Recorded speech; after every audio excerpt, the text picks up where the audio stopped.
चेहरे की चमक जब जाएगी तब याद तुझे मेरी आएगी।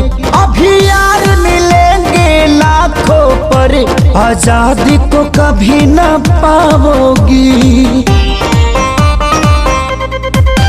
चेहरे की चमक जब जाएगी तब याद तुझे मेरी आएगी। अभी यार मिलेंगे लाखों पर खेसारी को कभी ना पाओगी। हाँ दुनिया में रहूं न रहूं तुझे बेवफा कहूँ कि कुछ यार कहूँ, कुछ यार कहूँ तुझे